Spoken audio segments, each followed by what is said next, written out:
Ocupa um lugar, se calhar, no contexto de adaptação de obras literárias para cena. Pronto, não é a primeira vez que tentamos adaptar uma obra literária para cena. Fizemos com o Retrato de Dorian Gray, do Oscar Wilde, com o Pinóquio, do Collodi, curiosamente também com o Frankenstein, que é um livro muito diferente do Fantasma da Ópera, mas também tem esta zona bem assombrosa, da Mary Shelley. Portanto, eu acho que se existir alguma ligação, do ponto de vista de percurso, a principal é essa. Portanto, é pegar num livro e tentar adaptá-lo para a cena.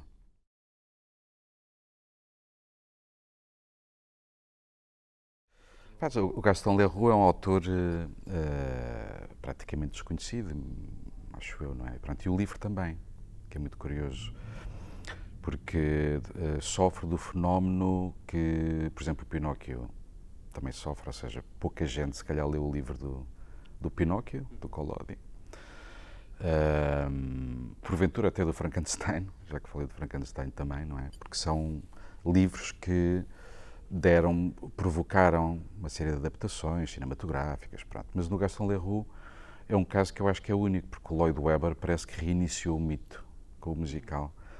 Foi de tal forma brutal a produção e o êxito, que qualquer pessoa, quando eu falar do Fantasma da Ópera, associa imediatamente à obra do Lloyd Webber. Mas este espetáculo não é, portanto, é uma coisa marginal, parte mesmo do livro de Gaston Leroux.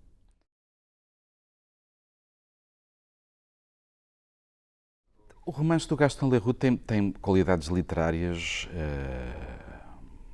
evidentes. É um livro que eu acho que pode ser quase entendido pelas várias camadas que tem, pela complexidade que tem, como um clássico, pronto, é um livro muito interessante nesse aspecto. Portanto, não sei se fomos fiéis ao livro ou nem sequer tivemos a pretensão de passar para palco o livro. Portanto, é uma parte do livro, é uma partes do livro, portanto, fazemos uma adaptação em que respeitámos algumas partes narrativas também, respeitámos a questão da literatura, é importante para nós. Portanto, eu diria que é assim, há qualquer coisa de, porventura, de poético no espetáculo, e foi a imagem que eu dou é como se estivéssemos num sótão e folheamos o livro com uma lanterna e vamos juntando assim bocados do livro.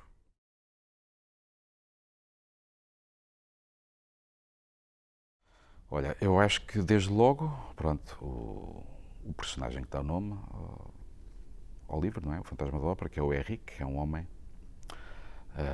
É muito curioso porque o Fantasma da Ópera é um fantasma, como diz aliás o Gaston Leroux, de carne e osso, portanto é um paradoxo. Por um lado poético, por outro lado é realmente um homem, e é um personagem bastante complexo e muito interessante a vários níveis, porque é deformado, portanto o Eric nasce nunca saberemos porquê, com uma deformação física terrível, que é uma deformação física também ela literária, porque é de tal forma quase inimaginável que é muito difícil representar essa deformação, não é?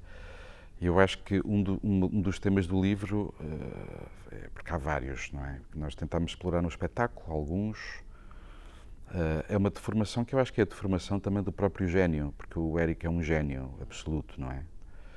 Hiperbólico, no sentido em que ele é um compositor, é cantor, é engenheiro, é escultor, portanto, é um personagem muito interessante. E depois é a própria dinâmica da Ópera de Paris, que o Gaston Leroux retrata exemplarmente e com muita ironia.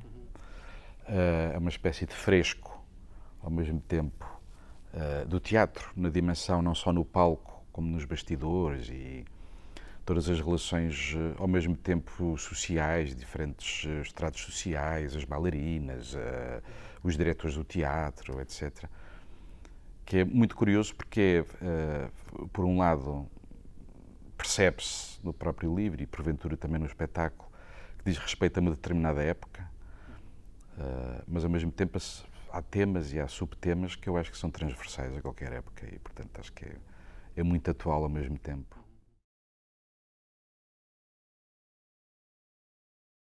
Olha, isto é um projeto pré-pandémico e pós-pandémico. Nós começamos com este projeto há 3 anos a estreia estava prevista no ano passado.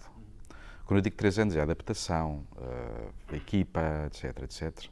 Portanto, foi adiado e aproveitámos a pandemia, entre outras coisas, para rever a adaptação e para trabalhar mais na adaptação. E pronto, e agora, nesta altura meio pandémica, pós-pandémica, em que parece que finalmente há uma esperança e está tudo a voltar a uma certa normalidade, finalmente temos o espetáculo. Não tivemos muito tempo de ensaios, eu gostava de ter mais tempo de ensaios, mas são as contingências da pandemia e dos confinamentos, etc. Mas devo dizer que está a decorrer com muita alegria. É uma equipa grande, o ambiente tem sido ótimo e eu acho que tem a ver também com esta necessidade, talvez, ou com esta alegria de se voltar ao palco. Portanto, apesar do tempo não ter sido muito, está a correr muito bem nesse aspecto. Portanto, há muito foco, as pessoas estão bem dispostas a fazer isto, que é bom.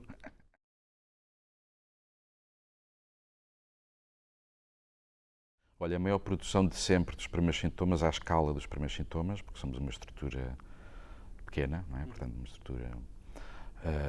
E juntaram-se várias coisas. Portanto, entre a equipa nuclear dos primeiros sintomas, com a qual já trabalhamos há bastante tempo, o Sérgio Delgado, o músico, o Stefano Alberto, que é o cenógrafo, o Alexandre Costa das Luzes, alguns atores com quem trabalho há mais de 10 anos também, como o António Mortágua, por exemplo.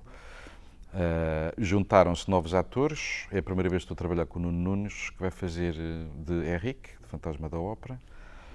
E eu estou a trabalhar também com um protocolo que tentámos fazer com a ESTC, de finalistas do 3º ano poderem estagiar connosco. Por causa do confinamento ficou meio congelado, mas consegui recuperar alguns alunos da ESTC, que agora já não são, portanto já passaram 3 anos, portanto já são jovens atores, e portanto juntámos entre convidados a equipa nuclear dos primeiros sintomas, mais estes atores mais novos. O Gaston Leroux diz que sim, no início, mas é um truque literário, não é? No Fantasma da Ópera não existiu, não é? Mas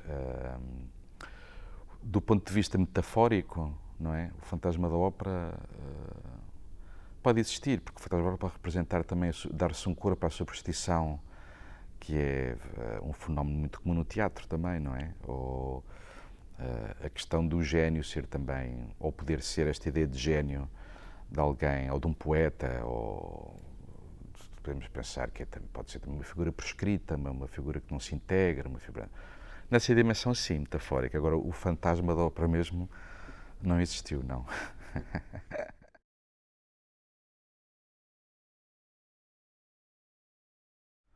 Isso é uma pergunta fantástica, mas de resposta muito difícil. Um desejo para o teatro. Eu acho que assim, o desejo mais urgente, parece-me a mim, porque vivemos numa época tão difícil e tão peculiar e tão estranho. O meu desejo assim imediato é que pronto, e o teatro também, não é? É que rapidamente este vírus se torne endémico e que possamos voltar à normalidade que conhecíamos antes, não é? E que o teatro possa decorrer como arte performativa, como sempre decorreu antes da pandemia, porque a questão da pandemia vai influenciar. É um bocadinho egoísta dizer isto, não é? Porque é um vírus, uma doença perigosa, causa mortes, tragédias do ponto de vista económico, etc. Mas do ponto de vista artístico é realmente muito difícil fazer teatro com máscaras e muito difícil fazer teatro nestas condições. Portanto, o meu desejo é que isto siga para a frente e que passe depressa e que se possa voltar a uma certa normalidade no teatro. Muito obrigado. Obrigadíssimo eu.